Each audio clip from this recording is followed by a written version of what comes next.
evening, we greet you all in the precious name of the Lord Jesus Christ. இந்த ஆசீர்வதிக்கப்பட்ட மாலை வேளையிலே கர்த்தராகிய இயேசு கிறிஸ்துவின் ஆசீர்வதிக்கப்பட்ட நாமத்தில் உங்கள் எல்லாரையும் நாங்கள் வாழ்த்தி வரவேற்கிறோம். ఈ ఆశీర్వదింపబడిన సాయంత్రం వేళలో ప్రభువైన ఆశీర్వదింపబడిన ప్రభువైన యేసుక్రీస్తు నామం పేరిట మిమ్మల్ని అందరినీ మేము ఆహ్వానించుచున్నాం.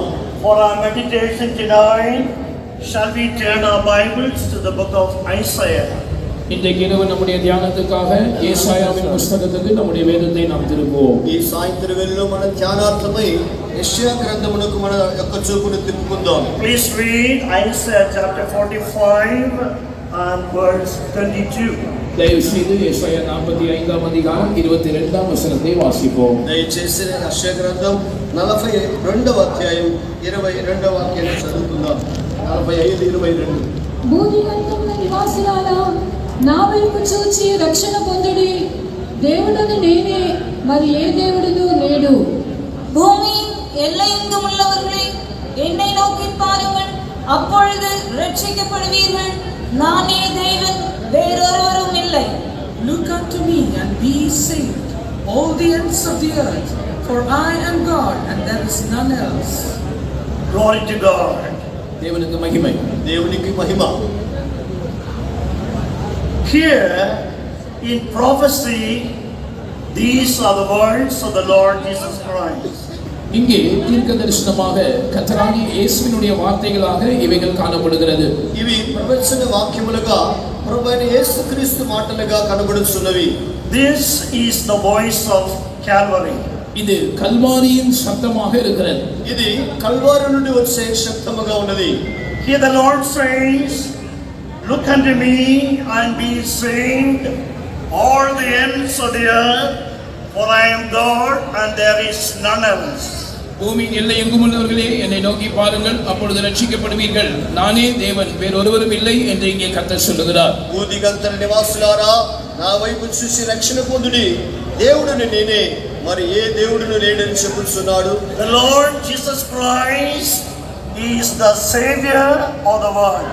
கர்த்தராகிய இயேசு முழு உலகத்தின் ரட்சகராக இருக்கிறார். ప్రభువైన యేసుక్రీస్తు లోక రక్షకుడుగా ఉన్నాడు. Salvation is of the Lord Jesus Christ. ரட்சிப்பு கர்த்தராகிய இயேசுவினுடையதாக இருக்கிறது. రక్షణ ప్రభువైన యేసుక్రీస్తుకు చెందినదిగా ఉన్నది. Tonight we declare that Jesus Christ is the Son of God and the Bible is the Word of God. இன்றைக்கு இரவு நாங்கள் உங்களுக்கு அறிவிக்கிற தேவனுடைய வார்த்தை என்னவென்றால், இயேசு கிறிஸ்து தேவனுடைய குமாரனாக இருக்கிறார். இந்த பரிசுத்த வேதாகமம் தேவனுடைய வார்த்தையாக இருக்கிறது.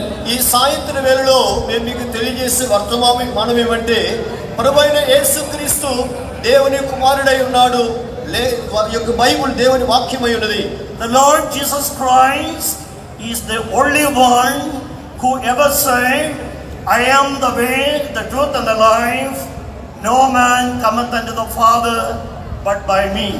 நானே வழியும் சத்தியமும் ஜீவனுமாய் இருக்கிறேன், என்னை அல்லாமல் ஒருவனும் பிதாவினிடத்தில் வரான் என்று சொன்ன ஒரே ஒரு நபர் கர்த்தராகிய இயேசு கிறிஸ்து மாத்திரமே. నేనే మార్గమును సత్యమై ఉన్నాను, నా ద్వారా తప్ప ఎవరును తండ్రి యొద్దకు రారని చెప్పిన ఒకే ఒక దేవుడు ప్రభువైన యేసుక్రీస్తు అయి ఉన్నాడు. Jesus means Savior. இயேசு ரட்சகராக இருக்கிறார். యేసు రక్షకుడుగా ఉన్నాడు. What is the reason why we need a Savior? நமக்கு ஒரு ரட்சகர் தேவை என்பதற்கான காரணம் என்ன? మనకు ఒక రక్షకుడు కావాలంటే దాని అవసరం ఏమిటి? The Word of God says, when God created the first man Adam, he was created in the image and the likeness of God. தேவனாகிய கர்த்தர் ஆதி மனிதனாகிய ஆதாமை உண்டாக்கின போது அவனை தேவ சாயலாகவும் தம்முடைய ரூபத்தின்படியேயும் உண்டாக்கினதாக கர்த்தருடைய வேதம் நமக்கு சொல்லுகிறது. దేవుడైన యెహోవా ఆది మనుషుడైనటువంటి ఆదామును సృష్టించినప్పుడు తన పోలిక చొప్పున తన స్వరూపమందు దేవుడు సృష్టించినట్లుగా వాక్యం చెబుతున్నది. When we examine the Holy Scriptures, we are able to see how God bestowed 7 blessings upon Adam. ஆதாமின் மேல் 7 விதமான ஆசீர்வாதங்களை தேவன் தந்தருளியதாக பரிசுத்த வேதாகமத்தை ஆராயும் போது நாம் புரிந்து கொள்கிறோம். పరిశుద్ధ గ్రంథాన్ని మనం పరీక్షించినప్పుడు ఈ ఆదాముకు 7 విధములైన ఆశీర్వాదాలు దేవుడు ఇచ్చినట్లుగా మనము గమనించగలం. First, we see how Adam had eternal life. முதலாவதாக ஆதாம் எவ்விதம் நித்திய ஜீவனை உடையவனாய் இருந்தான் என்று பார்க்கிறோம். మొట్టమొదటిగా ఆదాములో ఏ విధంగా నిత్య జీవము కలిగిన వారుగా ఉన్నారనేది చూడగలము. Secondly, Adam had fellowship with God. இரண்டாவதாக ஆதாம் தேவனோடு ஐக்கியம் உள்ளவனாக இருந்தான் என்பதை பார்க்கிறோம். రెండవదిగా ఆదాము దేవునితో ఐక్యత కలిగి ఉన్నట్లుగా మనం చూడగలం. Thirdly, Adam was created in the image of God. மூன்றாவதாக ஆதாம் தேவனுடைய சாயலில் உண்டாக்கப்பட்டிருந்தான் என்று பார்க்கிறோம். మూడవదిగా ఆదాము దేవుని సారూప్యమందు సృష్టింపబడినట్లుగా చూడగలము. Fourthly, Adam was given dominion over all the creation. நான்காவதாக ஆதாமுக்கு சகல சிருஷ்டிகளின் மேலும் ஒரு ஆளுகை கொடுக்கப்பட்டிருந்தது. నాలుగవదిగా ఆదాముకు సమస్త సృష్టి మీద ఏలుబడిని ఇవ్వబడి ఉన్నది. Fifthly, Adam had immortality. ஐந்தாவதாக ஆதாம் அழியாமை உடையவனாயிருந்தான். ఐదవదిగా ఆదాము అక్షయతగా కలవాడుగా ఉన్నాడు. Sixthly, Adam was entrusted with an inheritance. ஆறாவதாக ஆதாமிடம் ஒரு சுதந்திரம் ஒப்புவிக்கப்பட்டிருந்தது. ఆరవదిగా ఆదాము యొద్ద ఒక స్వతంత్రం అప్పగింపబడి ఉన్నది. And finally, Adam was clothed with the glory of God. கடைசியாக ஆதாம் தேவனுடைய மகிமையினால் மூடப்பட்டிருந்தான். చివరిగా ఆదాము దేవుని యొక్క మహిమతో కప్పబడి ఉండెను.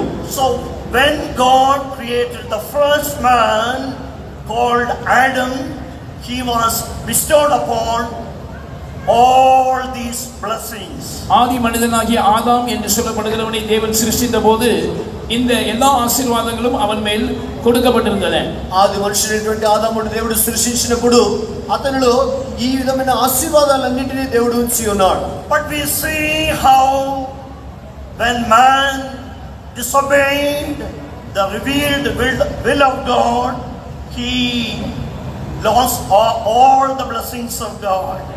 தேவனுடைய வெளிப்படுத்தப்பட்டதான சித்தத்துக்கு மனிதன் கீழ்ப்படியாமை காண்பித்த போது அவன் தேவனுடைய ஆசீர்வாதங்கள் அனைத்தையும் இழந்து போனதாகவும் நாம் காண்கிறோம். దేవుడు బయలుపరిచినటువంటి చిత్తమునకు అవిధేయతను ఆదాము చూపినప్పుడు దేవుడు ఇచ్చినటువంటి ఆశీర్వాదాలన్నీ అతడు కోల్పోయినట్లుగా గ్రంథములో మనం చూడగలం. As long as he obeyed the voice of God and remained faithful to God in the Garden of Eden, he could enjoy all the blessings of God so freely. அவன் தேவனுக்கு கீழ்ப்படிந்து ஆண்டவருக்கு உண்மை உள்ளவனாக இருந்த காலம் வரைக்கும் அவன் ஏதேன் தோட்டத்திலே சகலவிதமான ஆசீர்வாதங்களையும் அனுபவிக்கக்கூடியவனாகவே இருந்தான். అతడు ఏదైనా తోటలో దేవునికి లోబడి విధేయతపడి జీవించినంత కాలము దేవుడు అనుగ్రహించిన సమస్త ఆశీర్వాదములు గలవాడుగా అతడు జీవించుచున్నాడు. Man lost all his blessings because of his willing disobedience to the revealed will of God. ஆனால் தேவன் வெளிப்படுத்தினதான அவருடைய சித்தத்துக்கு மனப்பூர்வமாக கீழ்ப்படியாமை காண்பித்தபடியினால் సకలవిధமான ఆశీర్వాదங்களையும் మనిదన్ ఇழந்து పోనాన్. అయితే ఆదామైతే దేవుడు బయలుపరిచినటువంటి ఆయన చిత్తానికి మనపూర్వకంగా అవిధేయత చూపినందువలన సమస్త ఆశీర్వాదాలని ఆదాము కోల్పోయి ఉన్నాడు. Disobedience has terrible consequences. கீழ்ப்படியாமை கடுமையான விளைவுகளை விளைவிக்கக்கூடியதாக இருக்கிறது. అవిధేయత అనేది కఠినమైనటువంటి ప్రతిఫలాల్ని అనుగ్రహించేదిగా ఉన్నది. Because man disobeyed God willingly, he could not remain in the Garden of Eden, the paradise of God here on this earth. He was driven out of the garden. மனிதன் தேவனுக்கு கீழ்ப்படியாமை காண்பித்தபடியினால் இந்த பூமியிலே இருந்ததான தேவனுடைய பரதீசாகிய ஏதேன் தோட்டத்திலே அவனால் தொடர்ந்து நிலைத்திருக்க கூடாமல் போயிற்று.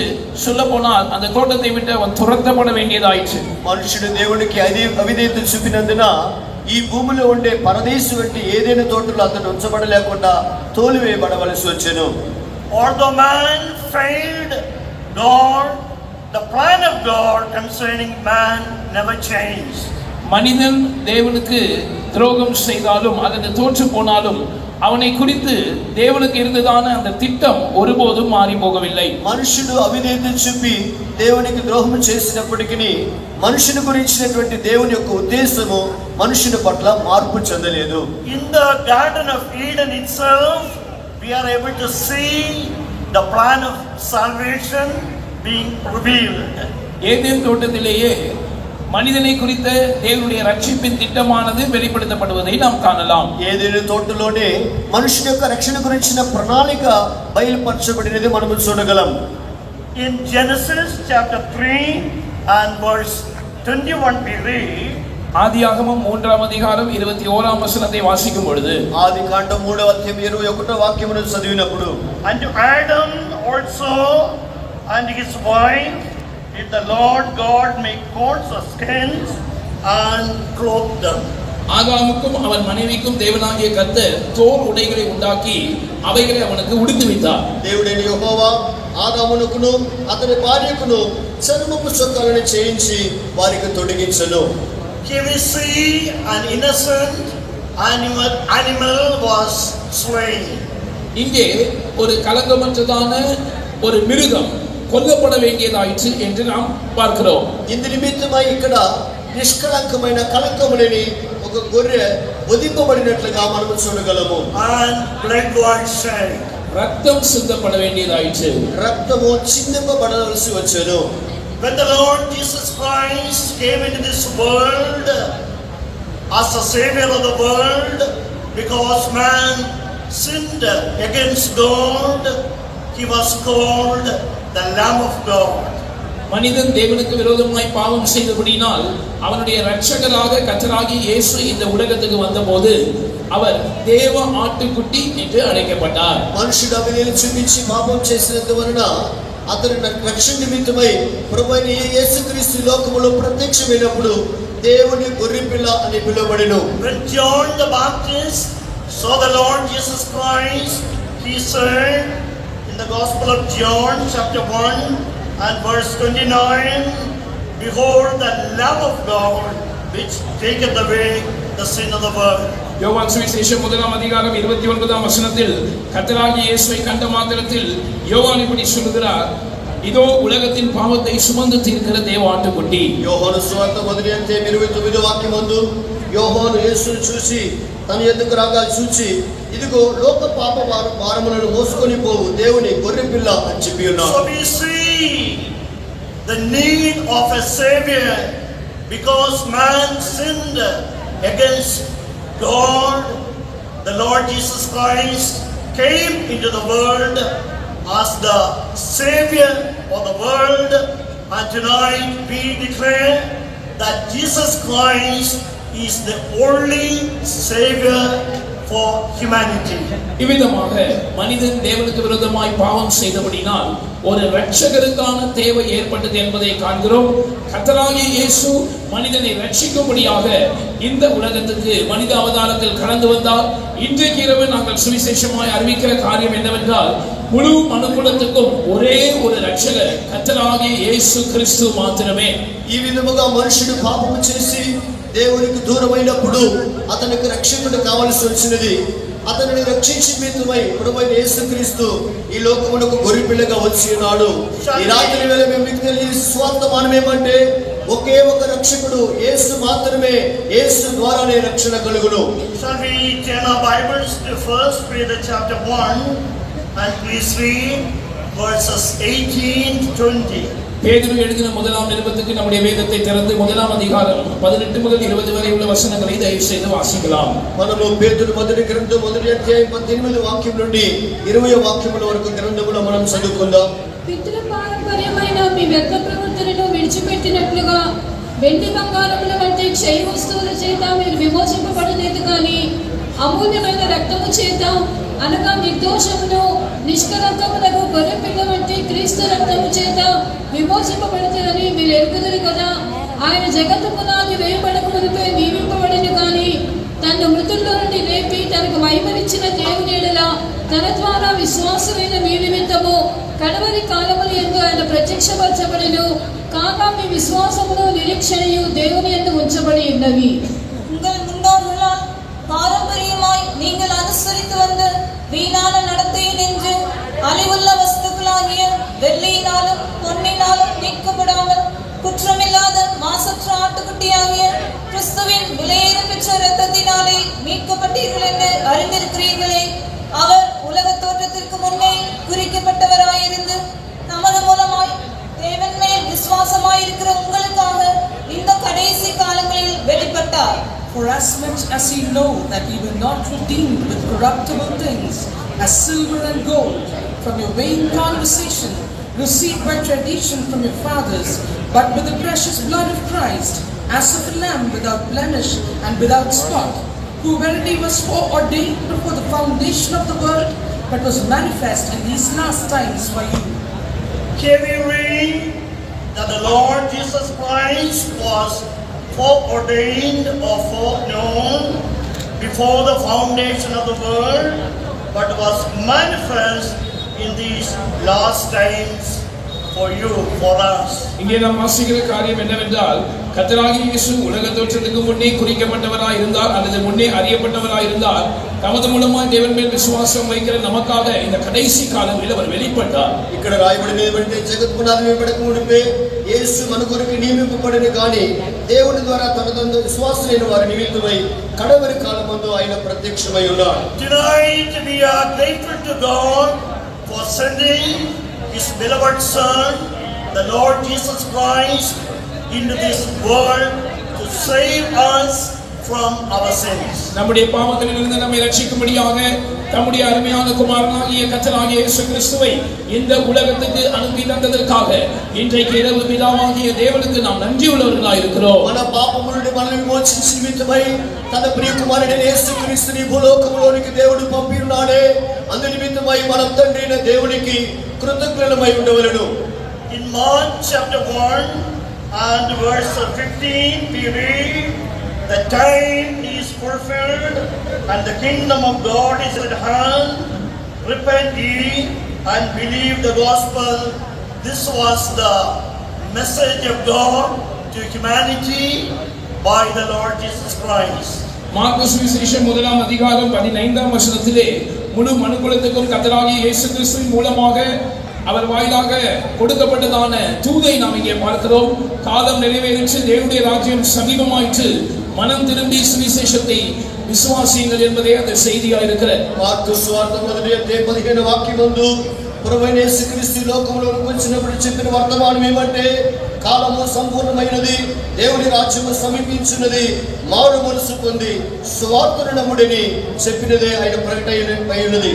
So here we are exhorted to repent and believe the gospel of the Lord Jesus Christ. இங்கே நாம் மனம் திரும்பி கர்த்தராகிய இயேசுவின் சுவிசேஷத்தை விசுவாசிக்கும்படியாக நமக்கு அறிவுரை சொல்லப்படுகிறது.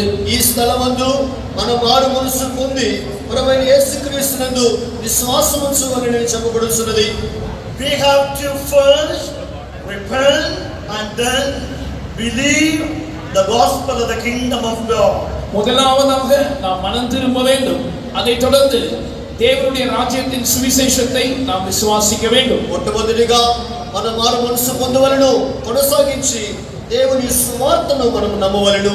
According to Acts chapter 20 and 21, our repentance should be towards God the Father, and our faith should be in the Lord Jesus Christ. அப்போஸ்தலர் நடபடிகள் 20ஆம் அதிகாரம் 21ஆம் வசனத்தின் அடிப்படையில் நம்முடைய மனம் திரும்புதல் தேவனுக்கு நேராக இருக்க வேண்டும். நம்முடைய விசுவாசம் கர்த்தராகிய இயேசுவின் பேரில், கர்த்தராகிய இயேசு கிறிஸ்துவின் பேரில் இருக்க வேண்டும் என்று பார்க்கிறோம். అపోస్తలుల కార్యము 20:21 వాక్యమందు దేవుని ఎదుట మారు మనసు పొంది మన ప్రభువైన యేసుక్రీస్తునందు విశ్వాసం ఉంచవలెనని మనం చూస్తున్నాం. Man should repent before God because we have offended our God. மனிதன் தேவனிடத்துக்கு அல்லது தேவனுக்கு முன்பாக மனம் திரும்ப வேண்டியவனாக இருக்கிறான். காரணம் என்னவென்றால் நாம் நம்முடைய தேவனை காயப்படுத்தி இருக்கிறோம். మనుషుడు దేవుని ఎదుట మారు మనసు పొందాలి. కారణం ఏమంటే మనము మన దేవుణ్ణి గాయపరిచి ఉన్నాము. When we repent for our sins and believe the gospel of the Lord Jesus Christ, the Lord will have mercy upon us. நாம் மனம் திரும்பி கர்த்தராகிய இயேசு கிறிஸ்துவின் சுவிசேஷத்தை விசுவாசிக்கும் பொழுது தேவன் நம்மேல் இரக்கமுள்ளவராக இருப்பார். మనము మారు మనసు పొంది ప్రభువైన యేసు క్రీస్తుకు సువార్తనందు విశ్వాసం ఉంచినట్లయితే దేవుడు మన యందు కనికరము చూపును. Gospel means good news. சுவிசேஷம் என்றால் நற்செய்தி. సువార్త అంటే మంచి వర్తమానము అని అర్థం. The Lord Jesus Christ did not come into the world to judge the world, but he came with good news to save man. கர்த்தராகிய இயேசு இந்த உலகத்தை நியாயம் தீர்க்கும்படியாக இந்த உலகத்துக்கு வரவில்லை, மாறாக மனிதனை ரட்சிக்கும்படியாக நற்செய்தியை சுமந்து கொண்டு இந்த உலகத்துக்கு வந்தார். ప్రభువైన యేసు క్రీస్తు లోకమునకు మనుషుని న్యాయ తీర్పు తీర్చుటకు రాలేదు గాని ప్రతిగా మనుషుని రక్షించు నిమిత్తమై మంచి సువార్తమానమును తీసుకొని వచ్చి ఉన్నాడు. So as the Lord Jesus began to preach the gospel, we see how people received salvation. கர்த்தராகிய இயேசு சுவிசேஷத்தை அறிவிக்க ஆரம்பித்த பொழுது எப்படி ஜனங்கள் ரட்சிப்பை பெற்றுக் கொண்டார்கள் என்பதை நாம் அறிகிறோம். ప్రభువైన యేసు క్రీస్తు సువార్తను ప్రకటించిన దినములలో జనులు ఏ విధముగా రక్షణ పొంది ఉన్నారో మనము చూడగలము.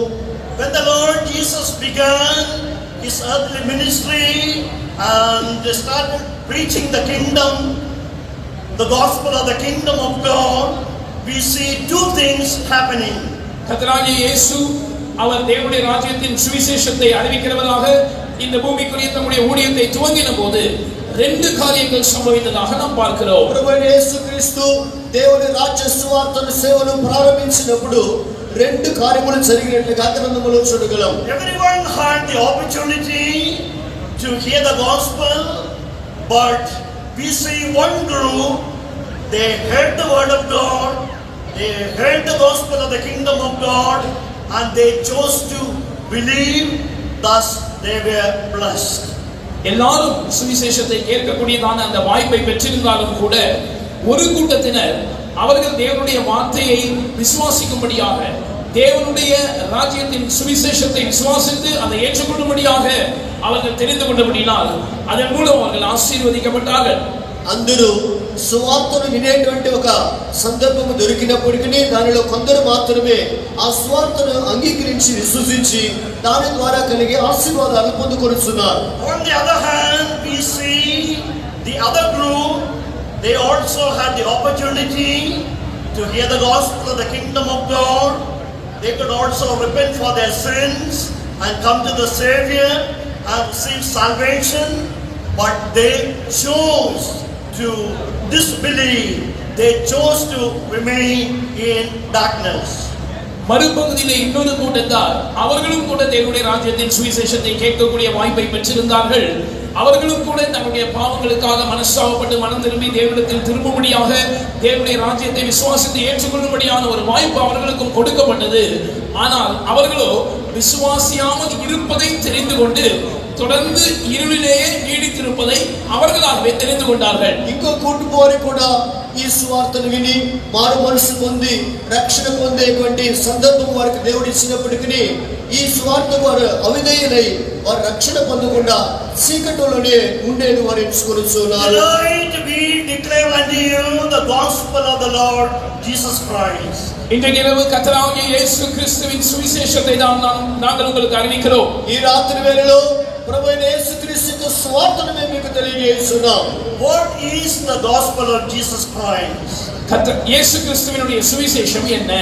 యేసు ప్రభు యొక్క సువార్త అంటే ఏంటి? In 1 Corinthians chapter 15 and verses 3 and 4, the apostle Paul gives a definition for the gospel. முதலாம் கொரிந்தியர் 15ஆம் அதிகாரம் 3-4 ஆகிய வசனங்களில் அப்போஸ்தலனாகிய பவுல் சுவிசேஷத்திற்கான ஒரு விளக்கத்தை கொடுக்கிறார். 1 కొరింథీ 15వ అధ్యాయం 3-4 వాక్యములలో సువార్త అంటే ఏంటనేది ఒక భావాన్ని అపోస్తలుడైన పౌలు అక్కడ చెబుతున్నాడు. Shall we please read? నాకు ఇవ్వబడిన ఉపదేశమును మొదట మీకు అప్పగించితివి. అదేమనగా లేఖనముల ప్రకారము క్రీస్తు మన పాపముల నిమిత్తము మృతి పొందెను, సమాధి చేయబడెను, లేఖనముల ప్రకారము మూడవ దినమున లేపబడెను. நான் அடைந்ததும் உங்களுக்கு பிரதானமாக ஒப்புவித்ததும் என்னவென்றால் கிறிஸ்துவானவர் வேத வாக்கியங்களின்படி நமது பாவங்களுக்கு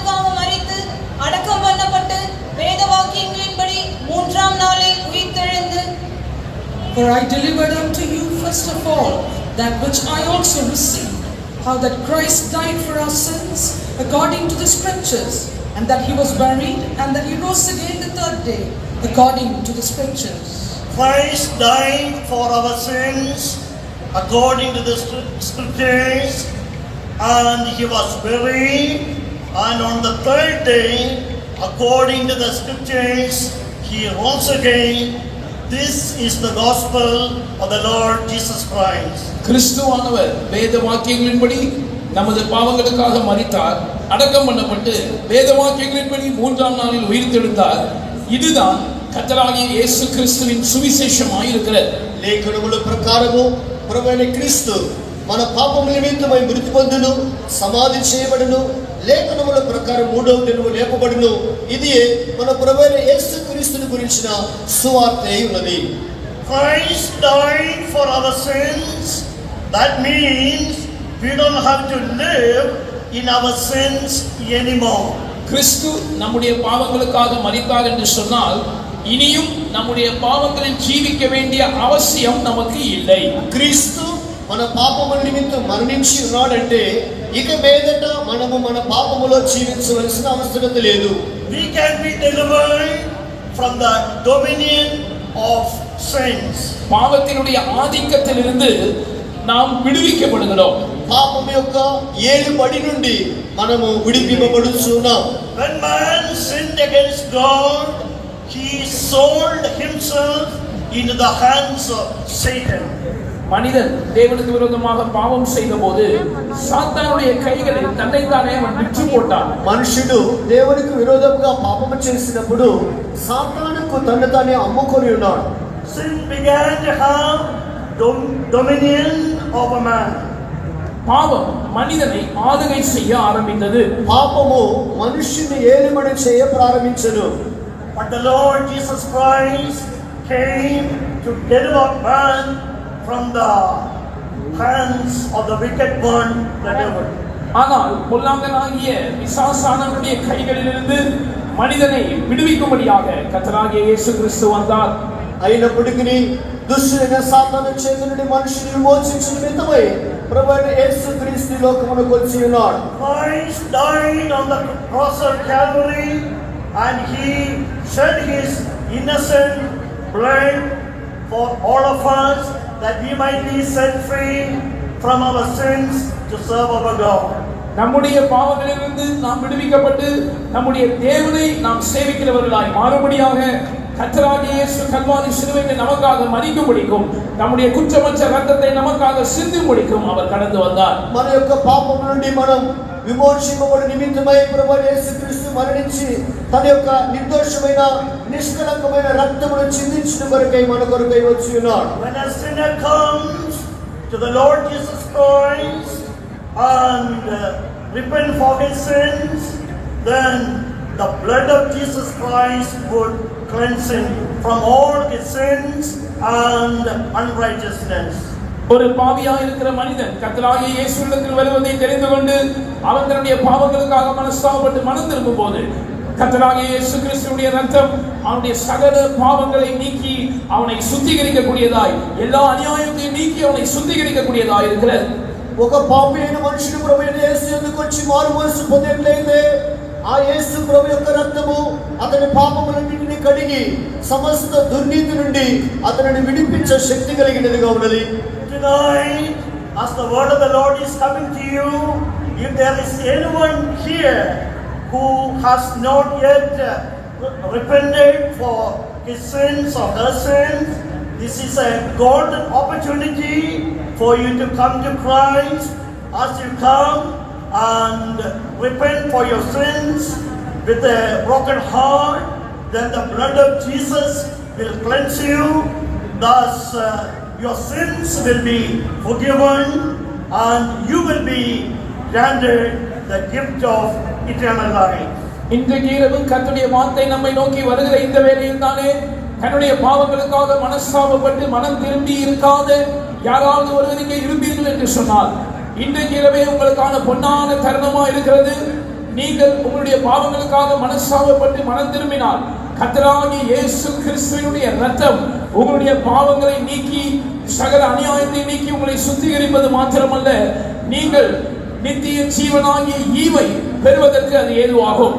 ఈ రాత్రి వేళలో మీరెవరైనా రక్షణ పొందకుండా ప్రభువైన యేసుని ఇంకా అంగీకరించకుండా ఉన్నట్లయితే మారు మనసుతో విరిగి నలిగిన హృదయంతో ప్రభువైన యేసుక్రీస్తు ఎదుకు వచ్చినట్లయితే యేసు మీ పాపములను క్షమించును, నిత్య జీవమును వరముగా మీరు పొందుకొనుదురు. Tonight there is saving power in the blood of Jesus Christ. இன்றைக்கு இரவு இயேசு கிறிஸ்துவின் இரத்தத்தில் ரட்சிக்கிறதான வல்லமை இருக்கிறது. ఈ రాత్రి వేళలో యేసు క్రీస్తు యొక్క రక్తములో రక్షించే శక్తి ఉన్నది. So Christ died for our sins according to the scriptures. Then he was buried. கிறிஸ்துவானவர் வேத வாக்கியங்களின்படி நமது பாவங்களுக்காக மரித்தார் என்று நாம் வாசித்தோம். அதைத் தொடர்ந்து அவர் அடக்கம் பண்ணப்பட்டார். యేసు క్రీస్తు మన పాపముల నిమిత్తమై ఆయన మరణించినాడని కొనసాగించి ఆయన ముసాఫర్ చేయబడి లేపబడని లేఖనంలో చూస్తున్నాం. In water baptism we are buried together with the Lord Jesus Christ and are delivered from the nature of sin. தண்ணீர் ஞானஸ்நானத்திலே நாம் கர்த்தராகிய இயேசு கிறிஸ்துவினை கூட அடக்கம் பண்ணப்படுகிறோம். இவ்விதமாக பாவ சுபாவத்திலிருந்து நாம் விடுதலையாக்கப்படுகிறோம். నీటి బాప్తిస్మము ద్వారా మన ప్రభువైన యేసుక్రీస్తుతో కూడా సమాధి చేయబడుచున్నాం. ఇలాగన మనము పాప స్వభావముల నుండి విడుదల పొందుకొనుచున్నాం. When we obey the Lord in the waters of baptism, we receive the grace of God to be delivered from the inherent Adamic nature. நாம் தண்ணீர் ஞானஸ்நானத்திலே கர்த்தராகிய இயேசுவுக்கு கீழ்ப்படிய தீர்மானித்து நம்மை ஒப்புக் கொடுக்கும் போது நாம் சுதந்திரித்ததான அந்த பிடிவாதம் உள்ள முரட்டாட்டம் உள்ள அந்த ஜென்ம சுபாவத்திலிருந்து நாம் விடுவிக்கப்படுகிறோம். మనము నీటి బాప్తిస్మమునకు మనం లోబడుటకు మనల్ని అప్పగించుకున్నప్పుడు కృపను పొందుకొని మనలో ఉండే మొండి పట్టేటువంటి ఆ స్వభావం నుండి మనకు విడుదల కలుగుతున్నది. It is to fulfill God's holy righteousness in our lives. We should obey the Lord in the waters of baptism. தேவனுடைய பரிசுத்தமான நீதியை நம்முடைய வாழ்க்கையில் நிறைவேற்றும்படியாக நாம் தண்ணீர் ஞானஸ்நானத்திலே கர்த்தருக்கு கீழ்ப்படிய வேண்டியது அவசியமாக இருக்கிறது. దేవుని యొక్క నీతికి మనం నెరవేర్చు నిమిత్తమై నీటి బాప్తిస్మమునకు మనము లోబడుట అవసరమైనది. Perhaps some of you are still struggling with sin even after having taken water baptism. If that is so, tonight the word of the Lord is coming to you that it is time for you to really practice the doctrine of water baptism. ஒருவேளை நான் தண்ணீர் ஞானஸ்நானம் எடுத்து விட்டேன், ஆனாலும் இன்னும் பாவத்துடனான என்னுடைய போராட்டம் தொடர்கிறது என்று சொல்லிக் கொண்டிருக்கிற யாராவது இங்கே இருப்பீர்கள் என்றால் இன்றைக்கு கர்த்தருடைய வார்த்தை உங்களுக்கு அறிவிக்கப்படுகிறது. நீங்கள் தண்ணீர் ஞானஸ்நானத்தின் உபதேசத்தை சரியாக அனுதின வாழ்க்கையில் பயிற்சி செய்யும்படியாக உங்களுடைய வாழ்க்கையை திரும்பவும் அர்ப்பணிக்க வேண்டியதான வேலையாக இருக்கிறது. ఒకవేళ నేను నీటి బాప్తిసం పొందినప్పటికీ కొనసాగించి పాపం నుండి వెంటాడుచు ఉన్నదని ఎవరైనా మీరు అలాగ అంటే అనుభవంలో ఉన్నట్లయితే మీరు మీ జీవితంలో నీటి బాప్తిసం యొక్క ఉపదేశంలో అభ్యాసం చేసి జీవించవలసిన అవసరమైనది.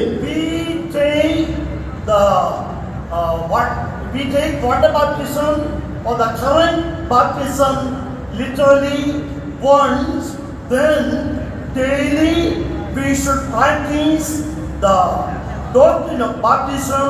That is how we receive the grace to overcome the nature of sin. நாம் சரியான ஞானஸ்நானத்தை, சரியான முழுக்க ஞானஸ்நானத்தை எழுத்தின்படியாக ஒருமுறை தான் பெற்றுக்கொள்கிறோம். ஆனால் ஜென்ம சுபாவத்திலிருந்து விடுதலையாக்கப்பட வேண்டுமானால் தண்ணீர் ஞானஸ்நானத்தின் உபதேசத்தை ஒவ்வொரு நாளும் அன்றாட வாழ்க்கையில் தவறாமல் பயிற்சி செய்ய வேண்டியது அவசியமாயிருக்கிறது. మనము అక్షరానుసారముగా నీటి బాప్తిసం ఉంచిన బాప్తిసాన్ని ఒకసారి మనం పొందుకొనుచున్నాం. అయితే బాప్తిసం యొక్క ఉపదేశములకు ప్రతిదినం మనం అభ్యాసం చేసి లోబడినప్పుడు ఆ యొక్క పాప స్వభావం నుండి విడుదల చేయబడే కృపను మనం పొందుకొనుచున్నాం. There should be a confession that we are dead and buried together with the Lord Jesus Christ. There is tremendous power when we confess the word of God. அந்த தண்ணீர் ஞானஸ்நானத்தை பயிற்சி செய்கிற அந்த அனுபவத்தில் நாம் கிறிஸ்துவோடு மரித்து அடக்கம் பண்ணப்பட்டிருக்கிறோம் என்கிற அறிக்கையும் அனுதினமும் செய்யப்பட வேண்டும். அந்த தேவனுடைய வார்த்தையை நாம் நம்முடைய வாயினால் அறிக்கை செய்யும் போது அதிலே கட்டுக்கடங்காத வல்லமை அடங்கி இருக்கிறது. మనము నీటి బాప్తిసంలో ఆ యొక్క సత్యాన్ని మనం అభ్యాసం చేసేటప్పుడు నేను పాపమునకు మృతి నొందిన దేవుని వాక్యాన్ని ఒప్పుకోలు చేయగా దానిలో అదుపు చేయలేనటువంటి ఒక గొప్ప శక్తి మనలోని కలుగుతున్నది. So Christ died for our sins according to the scriptures, and he was buried, and on the third day he rose again from the dead. கிறிஸ்துவானவர் வேத வாக்கியங்களின்படி நமது பாவங்களுக்காக மரித்தார், அடக்கம் பண்ணப்பட்டார் என்று நாம் வாசித்தோம். மூன்றாவதாக வேத வாக்கியங்களின்படி மூன்றாம் நாளில் அவர் உயிர்த்தெழுந்தார் என்று வாசிக்கிறோம். లేఖనముల ప్రకారం క్రీస్తు మన పాపముల నిమిత్తం మృతి చెందిన ముందు పొందిన సమాధి చేయబడిననియు లేఖనముల ప్రకారము మూడవ దినమందు లేపబడినని మనము చదువుతున్నాం. When we receive the baptism of the Holy Spirit, we are delivered from the sin of self and are risen with Christ. நாம் பரிசுத்தாவின் ஞானஸ்நானத்தை பெற்றுக்கொள்ளும் போது நாம் சுயம் என்கிற பாவத்திலிருந்து விடுதலையாக்கப்பட்டு கிறிஸ்துவோடு கூட உயிர்த்தெழுந்தவர்களாக மாறுகிறோம். మనము పరిశుద్ధాత్మ అభిషేకాన్ని పొందినప్పుడు మనలో ఉండే స్వయము అనే పాపము నుండి విడిపింపబడి యేసుక్రీస్తుతో కూడా మనం పునరుత్థానం చెందుతున్నాం. Now through the power of the Holy Spirit we are able to live a heavenly life. இப்பொழுது பரிசுத்த ஆவியினுடைய வல்லமையின் மூலமாக நம்மால் ஒரு உன்னதமான பரலோகத்துக்குரிய ஜீவியம் செய்ய முடிகிறது. మనము పరిశుద్ధాత్మ పొందిన తర్వాత మనము మన పైకి ఎత్తబడిన వారమై పరలోక సంబంధమైనటువంటి ఉన్నతమైన జీవితమును చేయగలము. Even after we receive the baptism of the Holy Spirit with the evidence of speaking in tongues, we should be able to continue to grow in eternal life. அந்நிய பாஷையின் அடையாளத்தோடு கூட பரிசுத்த ஆவியை நாம் பெற்ற பிற்பாடும் கூட நாம் நித்திய ஜீவனில் தொடர்ந்து வளர வேண்டியதான ஒரு அவசியம் நமக்கு இருக்கிறது. మనము అన్య భాషల గురుతో అభిషేకాన్ని పొందినప్పటికీ కొనసాగింపబడి నిత్య జీవములో మనము ఎదగవలసి ఉన్నది. When we study the word of God, we can see three aspects of salvation. கர்த்தருடைய வேதத்தை நாம் சரியாக ஆராய்ந்து வாசிக்கும் போது நாம் ரட்சிப்பினுடைய மூன்று அம்சங்களை படிக்கிறோம். దేవుని వాక్యాన్ని జాగ్రత్తగా పరిశీలన చేసినప్పుడు రక్షణలో మూడు అంశములను మనం గమనించగలం. According to Ephesians chapter 2 and verse 8, by the grace of God we have been saved through faith in the Lord Jesus Christ. முதலாவதாக எபேசியர் 2ஆம் அதிகாரம் 8ஆம் வசனத்தின்படி தேவனுடைய கிருபையினாலே கர்த்தராகிய இயேசுவின் மேல் உள்ள விசுவாசத்தை கொண்டு நாம் ரட்சிக்கப்பட்டிருக்கிறோம். మొట్టమొదటిగా ఎఫెసీయుల 2వ అధ్యాయం 8వ వాక్యములో మీరు విశ్వాసం ద్వారా కృప చేతనే రక్షింపబడి ఉన్నారు. He will read by grace are you saved through faith, and that not of yourselves, it is the gift of God. எபேசியர் 2:8 கிருபையினாலே விசுவாசத்தை கொண்டு ரட்சிக்கப்பட்டீர்கள், இது உங்களால் உண்டானதல்ல, இது தேவனுடைய ஈவு என்று நாம் படிக்கிறோம். ఎఫెసీయుల 2:8వ వాక్యమందు మీరు కృప చేత రక్షింపబడి ఉన్నారు, కృప చేత విశ్వాసంతో రక్షింపబడడానికి దేవుని వరమైనది. Most of us, if not all, who are seated here have received this experience of salvation. நான் விசுவாசிக்கிறேன் இங்கே இருக்கிற எல்லாரும் ஒருவேளை ரட்சிக்கப்பட்டு இருக்காமல் இருக்கலாம், ஆனால் நம்ம பெரும்பான்மையானவர்கள் இந்த ரட்சிப்பின் அனுபவத்தை ஏற்கனவே பெற்றவர்களாக இருக்கிறோம். ఒకవేళ ఇక్కడ ఉన్నటువంటి అనేక మంది ఈ యొక్క రక్షణ అనుభవాన్ని కొందరు పొందిన వారు గాను అనేక మంది పొందిన వారు గాను ఉండవచ్చు. If you are not sure about your salvation, if you are not certain about being born again, in this meeting itself you can repent for your sins, you can receive Jesus Christ in your life, the Lord will forgive you, His blood will cleanse you, thus you can receive the gift of eternal life. நீங்கள் ரட்சிப்பின் நிச்சயத்தை உடையவர்களாக இல்லாமல் இங்கே இருப்பீர்கள் என்றால் மறுபடியும் பிறத்தல் என்கிறதான அந்த அனுபவத்தை குறித்த நிச்சயம் அற்றவர்களாக இங்கே இருப்பீர்கள் என்றால் இன்றைக்கு இரவே இந்த கூட்டத்தில் தானே உங்களுடைய பாவங்களுக்காக மெய் மனஸ்தாபத்தோடு உடைந்த உள்ளத்தோடு நீங்கள் கர்த்தராகிய இயேசுவிடத்தில் மனம் திரும்பி அந்த பாவங்களை அறிக்கை செய்து விட்டுவிடுவீர்கள் என்று சொன்னால் கர்த்தராகிய இயேசுவுடைய பாவங்களை மன்னிப்பார், சகல அநியாயத்தையும் நீக்கி தம்முடைய இரத்தத்தினால் உங்களை சுத்திகரிப்பார். நீங்கள் நித்திய ஜீவன் அல்லது ரட்சிப்பு என்கிறதான அந்த ஈவை இலவசமாக பெற்றுக் கொள்ளலாம். మీరు ఈ రాత్రి వేళ ఎవరైనాను రక్షణ పొందినప్పటికీ రక్షణ యొక్క నిశ్చయితను మీకు లేనట్లయితే మీ పాపముల నిమిత్తమై విరిగి నలిగిన మనసుతో పశ్చాత్తాపడినట్లయితే ప్రభువైన యేసుక్రీస్తు ద్వారా ఈ రక్షణను ఉచితంగా మీరు పొందుకొనగలరు. Those who have already received salvation through faith in the Lord Jesus Christ. Faith means faith in the finished work of Calvary. You should continue to obey the gospel of the kingdom of God. ஏற்கனவே கர்த்தராகிய இயேசுவின் மேல் உள்ள விசுவாசத்தை கொண்டு ரட்சிப்பை பெற்றவர்களாக நீங்கள் இருந்தால், கர்த்தராகிய இயேசுவின் மேல் உள்ள விசுவாசத்தை கொண்டு என்று நான் சொல்லும்போது சிலுவையில் அவர் செய்து முடிந்த கிரியின் மேல் உள்ள விசுவாசத்தினால் ரட்சிப்பை பெற்றவர்களாக நீங்கள் இருப்பீர்கள் என்று சொன்னால் தேவனுடைய ராஜ்யத்தின் சுவிசேஷத்துக்கு தொடர்ந்து கீழ்ப்படிய வேண்டியது உங்களுக்கு அவசியமாயிருக்கிறது. మీరు విశ్వాసం ద్వారా రక్షణ పొంది ఉంటే అనగా విశ్వాసం అనేది కల్వారి శిలువలో యేసు ప్రభు చేసి ముగించినటువంటి పని మీద విశ్వాసం ఉంచి మీరు రక్షణ పొందినట్లయితే కొనసాగించి దేవుడు మీ కొరకై చేసిన కార్యములో విశ్వసించవలసి ఉన్నది. According to Philippians chapter 2 and verse 12, we ought to work out our own salvation with the fear and trembling. அடுத்ததாக பிலிப்பியர் 2:12 நாம் வாசிக்கும் போது பயத்தோடும் நடுக்கத்தோடும் நம்முடைய ரட்சிப்பு நிறைவேற நாம் பிரயாசப்பட வேண்டியவர்களாக இருக்கிறோம் என்று அங்கே படிக்கிறோம். దానికి తరువాతగా ఫిలిప్పీయులకు రాసిన పత్రిక 2వ అధ్యాయం 12వ వాక్యమందు అధిక భయముతోను వణుకుతోను మన సొంత రక్షణ కొనసాగించినట్లుగా మనము ప్రయాసపడవలెనని రాయబడి ఉన్నది. In this convention, let the grace of God come upon our lives abundantly so that we can continue to walk with the Lord in obedience to the gospel of Christ. கிறிஸ்துவின் சுவிசேஷத்துக்கு கீழ்ப்படிந்தவர்களாக கர்த்தரோடு கூட நடக்கும்படியாக இந்த கன்வென்ஷன் கூட்டங்களிலே கர்த்தருடைய கிருபையானது நம்மேல் சம்பூர்ணமாக பொழிந்தருளப்படுவதாக. దేవుని సువార్తకు కొనసాగించబడి మన జీవితంలో మన విధేయులై జీవించినట్లుగా ఈ మహాసభలలో దేవుని యొక్క కృప విస్తారముగా కుమ్మరింపబడును గాక. Really we should experience God's grace in our lives. அனுதினமும் தேவனுடைய கிருபையை நம்முடைய வாழ்க்கையில் நாம் அனுபவிக்க வேண்டியவர்களாக இருக்கிறோம். అనుదినము ప్రతిదినము కూడా దేవుని యొక్క కృప యొక్క అనుభవాన్ని మనం అనుభవించవలసి ఉన్నది. It is only by the grace of God we can live this Christian life.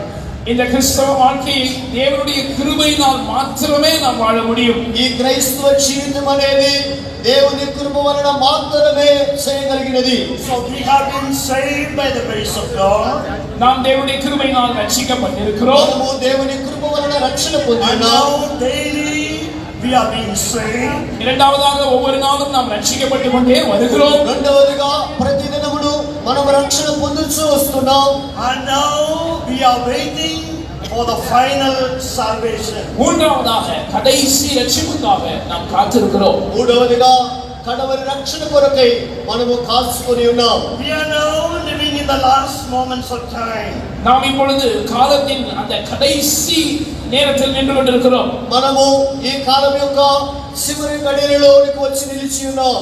All the world events very clearly tell us that Jesus is coming very, very soon. இயேசு வெகு சீக்கிரமாக வருகிறார் என்பதை இந்த உலகத்தின் சம்பவங்கள் எல்லாம் நமக்கு மிகவும் தெளிவாக சுட்டிக்காட்டுகின்றன. యేసు అతి త్వరగా రానై ఉన్నాడనేది ఈ లోకములో జరిగే సంభవములు మనకు చూపుచున్నవి. The word of prophecy is being fulfilled right in front of our eyes. Therefore, we know for sure that Jesus is coming very, very soon, perhaps sooner than we think. தீர்க்கதரிசன வசனமானது நம்முடைய கண்களுக்கு எதிரே மிகவும் தெளிவாக நிறைவேற்றப்பட்டுக் கொண்டே வருகிறது. எனவே இயேசு மிக சீக்கிரமாய் வருகிறார் என்பதை தெளிவாக நாம் உணரக்கூடியவர்களாக இருக்கிறோம். என்னுடைய கணிப்பில் ஒருவேளை நாம் நினைக்கிறதை விட அதிக சீக்கிரத்தில் அவர் வந்து விடுவார். ప్రభువైన ప్రవచన వాక్యములు అనేది మన కళ్ళ ఎదుటే తేటగా నెరవేర్చబడుతున్నందున మన ప్రభువైన యేసుక్రీస్తు అతి త్వరగా రాబోతున్నారు. నా తలంపు ఏమంటే మనము తలంచడానికి ముందుగానే రావచ్చును. In 1 Peter chapter 1 and verse 5, we read about the final salvation yet to be revealed in the last time. முதலாம் பேதுரு முதலாம் அதிகாரம் 5ஆம் வசனத்திலே கடைசி காலத்திலே வெளிப்பட ஆயத்தமாக்கப்பட்டிருக்கிற ரட்சிப்பை குறித்து நாம் படிக்கிறோம். మొదటి పేతురు మొదటి అధ్యాయం 5వ వాక్యమందు కడవరి కాలమందు బయలుపరచుటకు సిద్ధముగా ఉన్న రక్షణను గురించి మనం చదువుతున్నాం. So as we are waiting for the final salvation, we should be kept by the power of God. இந்த கடைசி காலத்தில் வெளிப்பட ஆயத்தமாக்கப்பட்டிருக்கிற ரட்சிப்புக்காக நாம் காத்துக் கொண்டிருக்கும் போது நாம் தேவனுடைய பலத்தினாலே காக்கப்பட வேண்டும் என்று நாம் படிக்கிறோம். కడవరి కాలమందు బయలుపరచుటకు సిద్ధముగా ఉన్న రక్షణను మనం పొందుకొనవలెనంటే మనము దేవుని శక్తి చేత కాపాడబడవలసి ఉన్నది. Without the power of the Holy Spirit, we cannot live this life. பரிசுத்தாவியின் பலன் இல்லாமல் நம்மால் இந்த ஜீவியத்தை செய்ய முடியாது. పరిశుద్ధాత్మ శక్తి లేకుండా మనము ఈ జీవితమును చేయలేము. The people of God who have already received the baptism of the Holy Spirit in these days of meetings, let the anointing be renewed. பரிசுத்தாவின் அபிஷேகத்தை ஏற்கனவே நீங்கள் பெற்றிருப்பீர்கள் என்று சொன்னார். இந்த கூட்ட நாட்களிலே உங்களுடைய அபிஷேகம் புதுப்பிக்கப்படுவதாக. మీరు ఇంతకు ముందుగానే పరిశుద్ధాత్మ అభిషేకాన్ని పొందిన వారుగా ఉన్నట్లయితే ఈ కూటముల ద్వారా మీ అభిషేకము నూతనపరచబడును గాక. As the coming of the Lord is drawing nigh, the enemy also is vehemently coming against the church, working against God's people. கர்த்தருடைய வருகையானது நம்மை நெருங்கி வர வர சத்துருவானவனும் கூட தேவனுடைய சபைக்கு விரோதமாக மிகவும் தீவிரமாக எழும்பி வந்து தேவனுடைய சபைக்கும் தேவ ஜனங்களுக்கும் விரோதமாக கிரியை செய்ய முற்படுகிறான். ప్రభువైన యేసుక్రీస్తు యొక్క రాకడ సమీపించగా మన శత్రు విరోధి అయినటువంటి సాతానుడు దేవుని సంఘానికి విరోధముగా తీవ్రముగా లేచి క్రియ చేస్తూ సమీపిస్తున్నాడు. Various plans are coming against us. That is why we need the mighty anointing of the Holy Spirit working in our life. பல்வேறு சோதனைகள் நமக்கு எதிராக எழும்பி வருகிறபடினால் பரிசுத்த ஆவியானவருடைய மகத்துவமான வல்லமை நம்முடைய ஜீவியத்தில் கிரியை செய்ய வேண்டியது அவசியமாக இருக்கிறது. పలు విధములైన భయంకరమైన శోధనలు మనకు విరోధముగా వచ్చుచున్నందున మనము పరిశుద్ధాత్మ శక్తితో నింపబడుట అవసరమైనది. In Matthew chapter 24 and verse 13, Jesus said, "But he that shall endure unto the end, the same shall be saved." மத்தேயு சுவிசேஷம் 24:13 கர்த்தராகிய இயேசு சொன்னதை நாம் கவனிக்கிறோம். முடிவு பரியந்தம் நிலைநிற்பவனே ரட்சிக்கப்படுவான். మత్తయి సువార్త 24వ అధ్యాయం 13వ వాక్యములో అంతవరకు సహించిన వాడెవడో వాడే రక్షింపబడును. So we must endure. That means there are trials and difficulties. By the grace of God and through the power of the Holy Spirit, we should go forward in our Christian life. நாம் நிலை நிற்க வேண்டும் அல்லது நாம் தாக்கு பிடிக்க வேண்டும்.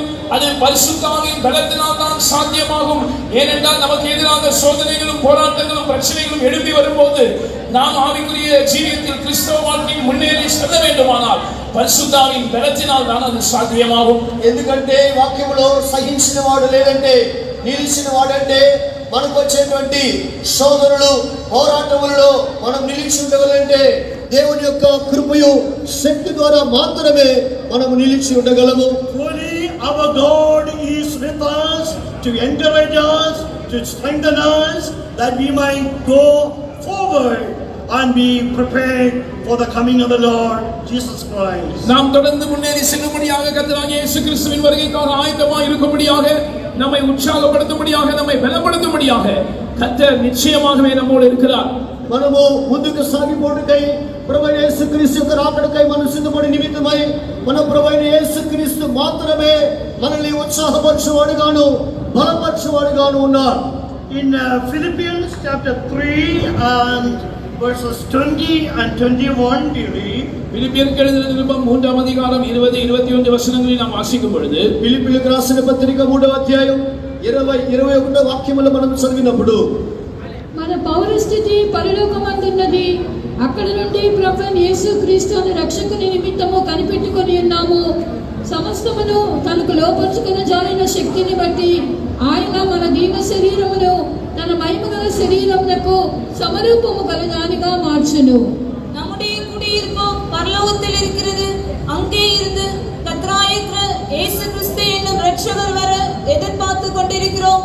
அவர் எல்லாவற்றையும் தமக்கு கீழ்ப்படுத்திக் கொள்ளத்தக்க தம்முடைய வல்லமையான செயலின்படி நம்முடைய அற்பமான சரீரத்தை தம்முடைய மகிமையான சரீரத்துக்கு ஒப்பாக மறுரூபப்படுத்துவார். For our conversation is in heaven, from whence also we look for the Savior, the Lord Jesus Christ, who shall change our vile body, that it may be fashioned like unto his glorious body, according to the working whereby he is able even to subdue all things unto himself. Our conversation is in heaven, or in other words, our citizenship is in heaven by the grace of God and through the power of the Holy Spirit. Although physically and literally we are seated here through the power of God, through the power of the Spirit of God, we are seated with Christ in the heavenly places. கர்த்தருடைய கிருபையினாலும் பரிசுத்தாவின் வல்லமையினாலும் நம்முடைய குடியிருப்பு பரலோகத்தில் இருக்கிறது, அல்லது நம்முடைய குடி உரிமை பரலோகத்தில் இருக்கிறது. எழுத்தின்படியாகவும் சரீர பிரகாரமாகவும் நாம் இங்கே உட்கார்ந்திருந்தாலும் பரிசுத்தாவின் வல்லமையின் மூலமாக நாம் கிறிஸ்துவுடனே கூட உன்னதங்களில் இருக்கும்படியாக எழுப்பப்பட்டவர்களாக இருக்கிறோம்.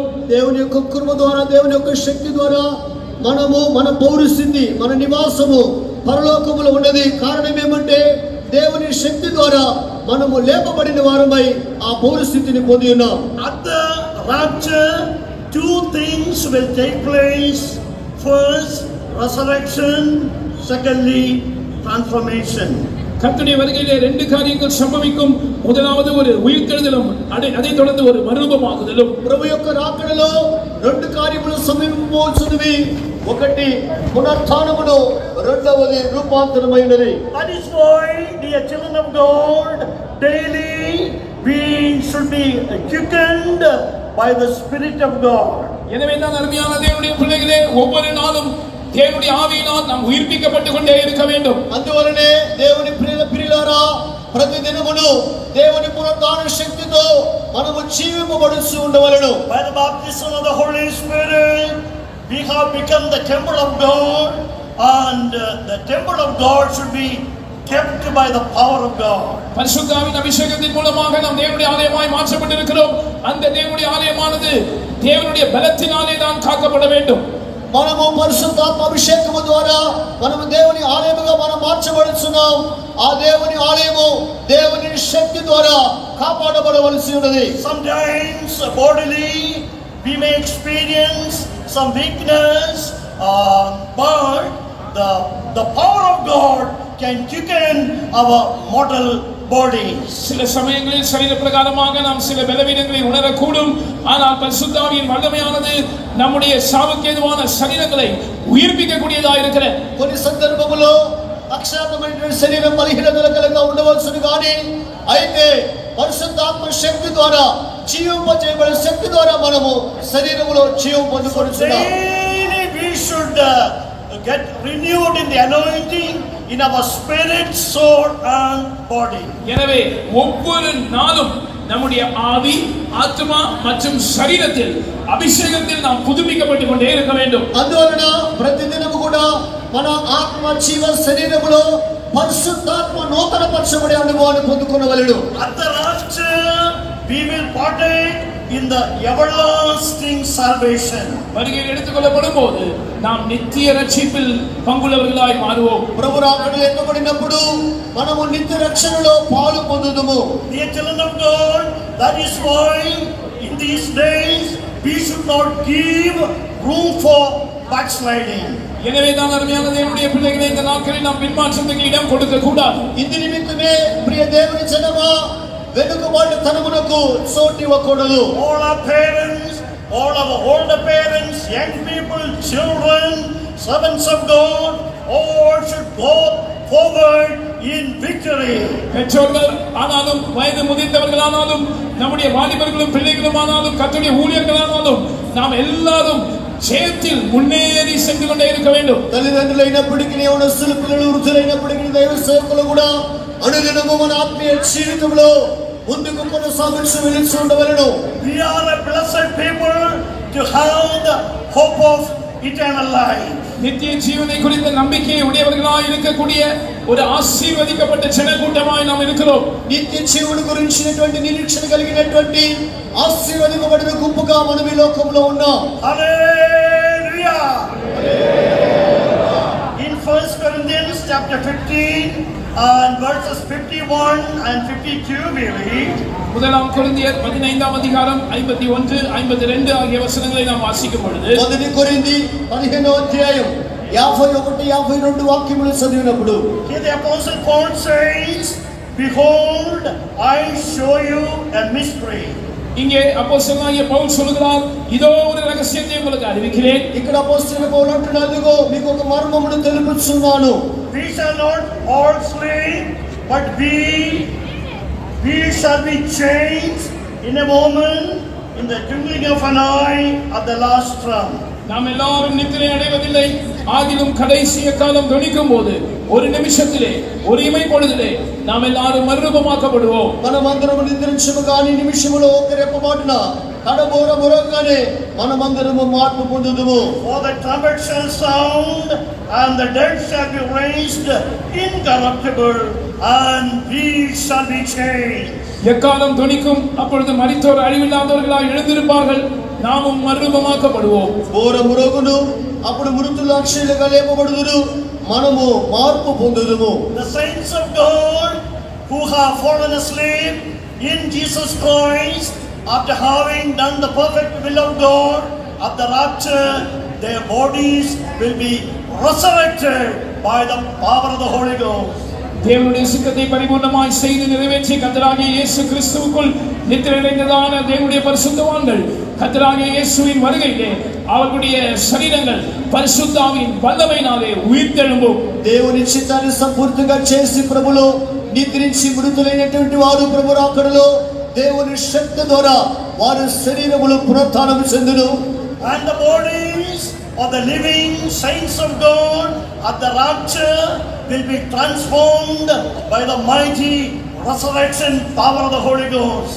பரிசுத்த ஆவியானுடைய வல்லமையான உயிர்த்தெழுதலின் வல்லமையின் மூலமாக ஜீவனோடு இருக்கிற பரிசுத்தவானுடைய சரீரமானது மறுரூபமாக்கப்படும். పరిశుద్ధాత్మ శక్తితో దేవుని యొక్క శక్తి ద్వారా సజీవులుగా ఉన్నటువంటి పరిశుద్ధుల శరీరాలు రూపాంతరం చెందును. The apostle Paul says in 1 Thessalonians chapter 4 and verses 16 and 17, அப்போஸ்தலனாகிய பவுல் முதலாம் தெசலோனிக்கேயர் 4ஆம் அதிகாரம் 16 17 வசனங்களில் சொல்லும்போது, అపోస్తలుల మొదటి దశలోనికైన పత్రిక 4వ అధ్యాయం 16 17 వాక్యముల్లో పౌలు ఇలాగ చెబుతున్నాడు. for the Lord himself shall descend from heaven with a shout, with the voice of the archangel, and with the trump of God. ஏனெனில் கர்த்தர் தாமே ஆரவாரத்தோடும் பிரதான தூதனுடைய சத்தத்தோடும் தேவ எக்காலத்தோடும் வானத்திலிருந்து இறங்கி வருவார். మన ప్రభువైన యేసుక్రీస్తు ఆర్భాటముతోను ప్రధాన దూషణంతో దేవుని బూరతో పరలోకము నుండి ప్రభు దిగి వచ్చును. And the dead in Christ shall rise first. கிறிஸ்துவுக்குள் மரித்தவர்கள் அப்பொழுது முதலாவது எழுந்திருப்பார்கள். క్రీస్తు నుండి మృతులైన వారు మొదట లేతుడు. Then we which are alive and remain shall be caught up together with them in the clouds to meet the Lord in the air, and so shall we ever be with the Lord. Hallelujah. பின்பு உயிரோடு இருக்கும் நாமும் கர்த்தருக்கு எதிர்கொண்டு போக மேகங்கள் மேல் அவர்களோடு கூட ஆகாயத்தில் எடுத்துக் கொள்ளப்பட்டு இவ்விதமாய் எப்பொழுதும் கர்த்தருடனே கூட இருப்போம். அல்லேலூயா. సజీవమై నిలిచిన మనమును వారితో కూడా ఏకముగా ప్రభువుని ఎదుర్కొనుటకై ఆకాశమండలముకు మేఘాల మీద కొనుపోబడుదుము కాగా మనము సదాకాలము ప్రభుతో కూడా ఉందుము. హల్లెలూయా. Our Jesus is coming again. நம்முடைய இயேசு மறுபடியும் வருகிறார். మన ప్రభువైన యేసు త్వరగా తిరిగి రాబోతున్నాడు. He will save us to the uttermost. அவர் நம்மை முற்றுமுடிய ரட்சிப்பார். ఆయన మనల్ని సంపూర్తిగా రక్షించును. In Jesus Christ we find complete salvation. கிறிஸ்துவுக்குள் நாம் முழுமையான ரட்சிப்பை காண்கிறோம். క్రీస్తునందు పరిపూర్ణ రక్షణను మనం చూడగలం. Now the Lord Jesus Christ is praying for us. He is interceding for us. இப்பொழுது கர்த்தராகிய இயேசு கிறிஸ்து நமக்காக ஜெபித்துக் கொண்டிருக்கிறார், நமக்காக வேண்டுதல் செய்து கொண்டிருக்கிறார். ఇప్పుడైతే మన ప్రభువైన యేసుక్రీస్తు మన నిమిత్తమై విజ్ఞాపన ప్రార్థనలు చేయించి ఉన్నాడు. Because of the unceasing, intercessory prayers of the Lord Jesus Christ, we will be completely saved. கர்த்தராகிய இயேசு ஓயாமல் இடைவிடாமல் நமக்காய் பரிந்து பேசிக் கொண்டிருக்கிறபடியால் அந்த வேண்டுதல் ஜெபத்தின் மூலமாக நாம் முற்றுமுடிய ரட்சிக்கப்படுவோம். మన ప్రభువైన యేసుక్రీస్తు ఇప్పుడు మన నిమిత్తమై విజ్ఞాపన కొనసాగి చేయించి ఉన్నందున ఆ ప్రార్థన ద్వారా మనము సంపూర్ణమైన రక్షణను పొందగలం. As we are seated here, our Jesus is praying for us. He is interceding for us. His intercessions will surely prevail. That means we will be brought to perfection in Jesus Christ. நாம் இப்பொழுது இங்கே அமர்ந்திருக்கிற இந்த வேளையிலும் கூட கர்த்தராகிய இயேசு இப்பொழுது நமக்காக வேண்டுதல். My salvation. நான் பயப்படாமல் நம்பிக்கையாயிருப்பேன். கர்த்தராகிய யெகோவா என் பலனும் என் கீதமுமானவர், அவரே எனக்கு ரட்சிப்புமானார். నేను భయపడక ఆయన నమ్ముకొనుచున్నాను. యెహోవాయే నాకు బలమును, ఆయనే నా కీర్తనాస్పదము, ఆయన నాకు రక్షణ ఆధారమాయెను. Therefore with joy shall he draw water out of the wells of salvation. எனவே ரட்சிப்பின் ஊற்றுகளிலிருந்து நீங்கள் மகிழ்ச்சியோடு தண்ணீர் கொண்டு கொள்வீர்கள். కాగా మీరు ఆనందపడి రక్షణ ఆధారమైన బావుల్లో నుండి నీళ్లు చేదుకొందురు. God is our salvation tonight. இந்த இரவு கர்த்தர் நம்முடைய ரட்சிப்பாய் இருக்கிறார். ఈ రాత్రి వేళ ప్రభువే మనకు రక్షకుడై ఉన్నాడు. May God Jehovah is our strength. கர்த்தராகிய யெகோவா நம்முடைய பலனாய் இருக்கிறார். యెహోవాయే మన బలమై ఉన్నాడు. He is our song tonight. இந்த இரவு அவரே நமக்கு கீதமாய் இருக்கிறார். ఈ రాత్రి వేళలో ఆయనే కీర్తనాస్పదమై We ఉన్నాడు. can enjoy the presence of God tonight. நாம் இந்த இரவு கர்த்தருடைய சமூகத்தில் நிலைத்திருந்து சந்தோஷிக்க முடியும். మనము ఈ రాత్రి ప్రభులో ఆనందపడి సంతోషించవచ్చు. And in the world to come, we will be with the Lord Jesus Christ. வரக்கூடிய உலகத்திலே நாம் கர்த்தராகிய இயேசுவுடனே கூட இருப்போம். లోకమందు మన ప్రభువైన యేసుతో మనము ఉండబోతున్నాం. We shall be eternally united with Christ. கிறிஸ்துவுடனே கூட நித்தியமாக நாம் இணைக்கப்படுவோம். క్రీస్తుతో కూడా నిత్యము మనము ఐక్యపడబోతున్నాం. We have a reason to rejoice tonight. இந்த இரவு நாம் சந்தோஷப்படுவதற்கான ஒரு காரணம் இருக்கிறது. ఈ రాత్రిలో ఆనందపడుటకు కారణము కలదు. We can have the joy of the Lord in our life. நம்முடைய ஜீவியத்தில் கர்த்தருடைய சந்தோஷத்தை உடையவர்களாய் நாம் இருக்கலாம். మన జీవితంలో ప్రభు సంతోషము గలవారుగా మనం We ఉండవచ్చును. can drink abundantly from the wells of salvation. நாம் ரட்சிப்பின் ஊற்றுகளிலிருந்து சம்பூர்ணமாக மொண்டு அதை பானம் பண்ணலாம். రక్షణ ఆధారమైన బావుల్లో నుండి నీళ్లు చేదుకొని త్రాగవచ్చును. Abundantly and enjoy the presence of God tonight. இந்த இரவு நாம் பரிபூர்ணமாக பானம் பண்ணி கர்த்தருடைய சமூகத்தை அனுபவிப்போமாக. ఈ దినమందు దాహము తీరా మనము త్రాగి ప్రభులో ఆనందించెదము. Jesus is coming soon. இயேசு சீக்கிரமாய் வருகிறார். యేసు త్వరగా రానై ఉన్నాడు. And the apostle John was in the island of Patmos. அப்போஸ்தலனாகிய யோவான் பத்மு தீவில் இருந்தபோது అపొస్తలుడు యోహాను పత్మసు ద్వీపమందు ఉన్నప్పుడు He saw that holy city, New Jerusalem. அவர் அந்த பரிசுத்த நகரமாகிய புதிய எருசலேமை கண்டார். ఆయన పరిశుద్ధ పట్టణమైనటువంటి నూతన యెరూషలేమును చూసి ఉన్నాడు. Revelation chapter 21, we read how the man of God was carried to a great mountain. அந்த தேவ மனிதர் ஒரு பெரிதும் உயரமான பர்வதத்துக்கு கொண்டு செல்லப்பட்டதை குறித்து வெளிப்படுத்தின விசேஷம் 21ஆம் அதிகாரத்தில் நாம் படிக்கிறோம். ఆ యొక్క దేవుని మనుషులు దేవుని యొక్క ఎత్తైన పరిశుద్ధ పర్వతానికి కొని పోబడినట్లు ప్రకటన 21వ అధ్యాయంలో చదువుతున్నాం. He was able to see that holy city, New Jerusalem. அங்கே இருந்து அவர் பரிசுத்த நகரமாகிய அந்த புதிய எருசலேமை காண முடிந்தது. అక్కడ నుండి పరిశుద్ధ పట్టణమైనటువంటి నూతన యెరూషలేమును అతడు చూడగలిగి ఉన్నాడు. Come hither, I will show thee the bride, the lamb's wife. இங்கே ஏறி வா, ஆட்டுக்குட்டியானவருடைய மனைவியாகிய மணவாட்டியை நான் உனக்கு காண்பிக்கிறேன். ఇటు రమ్ము, ఇక్కడికి ఎక్కి రమ్ము, పెళ్లి కుమార్తె అనగా గొర్రెపిల్ల యొక్క భార్యను నీకు చూపెదను. You see the eternal bride of the Lord Jesus Christ. கர்த்தராகிய இயேசு கிறிஸ்துவின் நித்திய மணவாட்டியை அவரால் தரிசிக்க முடிந்தது. ప్రభు యేసు క్రీస్తు యొక్క నిత్య పెళ్లి కుమార్తెను ఆయన చూడగలిగి ఉన్నాడు. Dear children of God, be encouraged and strengthened in the Lord, because the Lord Jesus Christ is our everlasting salvation. நம்முடைய கர்த்தராகிய இயேசு கிறிஸ்து நம்முடைய நித்தியமான அநாதியான ரட்சிப்பாய் இருக்கிறார். எனவே அருமையான தேவனுடைய ஜனமே, நாம் கர்த்தருக்குள் தைரியப்படுவோமாக, கர்த்தருக்குள் பலப்படுத்தப்படுவோமாக. ప్రభువైన యేసు క్రీస్తు నిత్యమైన అనాది రక్షకుడిగా మనకున్నందున ప్రభులో బలపడి ఆనందించదముగాక. In the city of New Jerusalem, we see a mountain called Mount Zion. அந்த புதிய எருசலேம் நகரத்திலே ஒரு மலையை நாம் பார்க்கிறோம். அதுதான் சீயோன் மலை. ఆ యొక్క పరిశుద్ధ పట్టణం అనేటువంటి యెరూషలేములో ఎత్తైన పర్వతాన్ని చూస్తున్నాం. అదే సీయోను అయి ఉన్నది. In the book of Revelation chapter 14, we read how the Apostle John was able to see a group of saints, 144,000 New Testament consecrated servants of God, standing with the Lamb of God on Zion.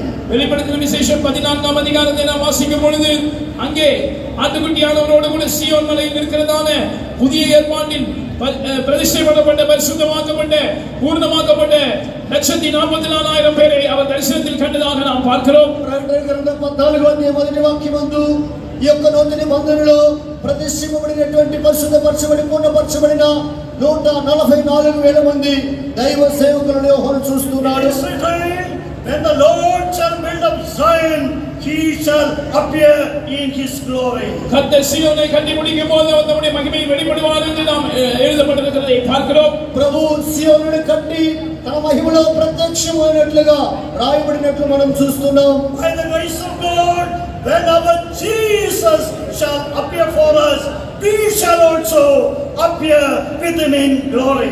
கர்த்தருடைய கிருபையினால் நமக்காக நம்முடைய கர்த்தராகிய இயேசு வெளிப்படும் போது நாமும் அவரோடு கூட மகிமையில் வெளிப்படுவோம்.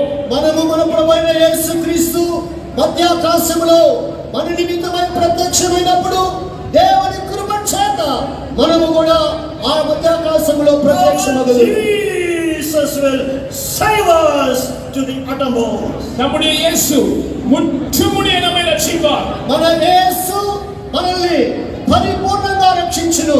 So in these days, dear brethren, give room for the anointing of the Holy Spirit. எனவே அருமையான சகோதர சகோதரிகளே, இந்த நாட்களில் நீங்கள் பரிசுத்த ஆவியின் வல்லமைக்கு அதிகமாக இடம் கொடுங்கள். అందువల్ల ప్రియ సహోదర సహోదరి, ఈ దినాలలో పరిశుద్ధాత్మ నింపుదలకై ఎక్కువ సమయం ఇవ్వండి. It is written, not by might, not by power, but by my spirit, saith the Lord of hosts. பலத்தினாலும் அல்ல, பராக்கிரமத்தினாலும் அல்ல, என்னுடைய ஆவியினாலே ஆகும் என்று சேனைகளின் கர்த்தர் சொல்லுகிறார் என்று எழுதப்பட்டிருக்கிறது. శక్తి చేతనేను బలమ చేతనేను కాక నా ఆత్మ ద్వారా చదువులని సైన్యములుగా దేవుని యెహోవా సెలవిస్తున్నాడు. O great mountain, before Zerubbabel thou shalt become a plain. பெரிய பர்வதமே, நீ எம்மாத்திரம் செருபாபேலுக்கு முன்பாக நீ சமபூமியாவாய். గొప్ప పర్వతమా, నీవు ఏమాత్రం జెరుబ్బాబెలు అడ్డగించడానికి ఏమాత్రం సమభూమిగా మారుదు. And he shall bring forth the headstone, the capstone, the finishing stone, with the shouts of crying, grace, grace unto it. அவன் தலைக்கல்லை, அந்த நிறைவாக கடைசியாக வைக்கப்படுகிற அந்த கல்லை கொண்டு வருவான். அதற்கு கிருபை உண்டாவதாக, கிருபை உண்டாவதாக என்று ஆர்ப்பரித்துக் கொண்டே இருப்பார்கள். அப்பொழுது அந்த கல்லை அவன் கொண்டு வருவான். అతడు పైరాయిని అనగా పైరాయిని తీసుకొచ్చినప్పుడు కృప కలుగునుగాక, కృప కలుగునుగాక అని జనులు కేకలు వేయగా అతడు పైరాయి తీసుకొని Very పెట్టాడు. soon we will be with the Lord our God. வெகு சீக்கிரத்தில் நம்முடைய தேவனாகிய கர்த்தருடனே கூட நாம் இணைந்து கொள்ள போகிறோம். అతి త్వరలో మన ప్రభువైన యేసు క్రీస్తుని కలుసుకొనబోతున్నాం. May the Lord prepare all of us for eternity. நித்தியத்துக்காக நம்முடைய அருமையான கர்த்தர் நம்ம எல்லாரையும் ஆயத்தப்படுத்துவாராக. நித்திய நிமித்தமாய் మన ప్రియ యేసు మనల్ని సిద్ధపరచును గాక. கர்த்தர் உங்கள் எல்லாரையும் ஆசீர்வதிப்பாராக. நாம் விசுவாசிப்புரி நரிதரிதே